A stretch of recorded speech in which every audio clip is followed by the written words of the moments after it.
Governor Kathy Hochul is launching a plan to combat hate crimes. The governor's move follows high-profile incidents targeting specific groups. Saturday night, a gunman opened fire at an LGBTQ nightclub in Colorado Springs, killing 5 people.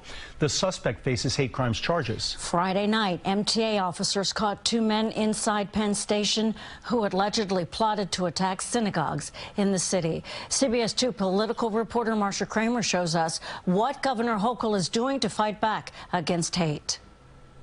For a governor from Buffalo who just 6 months ago faced the emotional turmoil of having 10 of her neighbors killed in a racially motivated attack at a local supermarket, preventing hate crime in New York is as personal as it gets. Anybody raises a hand or causes harm to a single New Yorker, you're picking a fight with 20 million others, starting with your governor. Governor Hochul, in a passionate speech that invoked the Statue of Liberty, also demanded action against social media platforms after 2 men were arrested in Penn Station for allegedly plotting to attack New York City synagogues.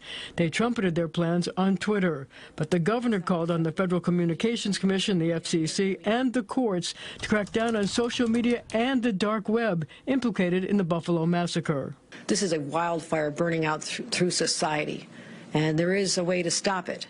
And we need to have the moral clarity to stand up and call on those who have the power to make the changes. We can't fully protect society as long as there's unfettered speech inspiring acts of violence and crimes. Stephen Negrelli, the acting superintendent of the state police, backed the governor up. Not to be dramatic, but who thinks that's acceptable in our society, that we've created and we allow by law platforms like that to exist? That is a hurdle we must overcome. The governor signed 2 anti-hate bills. One requires people convicted of hate crimes to undergo mandatory training in hate crime prevention to de-radicalize them. The other establishes a statewide campaign to promote tolerance and diversity. No one deserves this.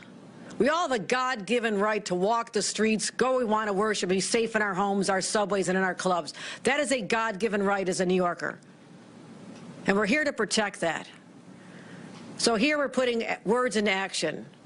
This hatred, this violence will not be tolerated, not now, not ever. The governor also set aside $50 million to provide grants to community groups to protect themselves from domestic terrorism, to hire security guards, train their staff, and acquire cameras and other high-tech gear. In the newsroom, I'm Marsha Kramer, CBS 2 News. And the governor says she will also convene a unity summit to bring together community groups and government agencies to stand against hate, discrimination, and violent extremism.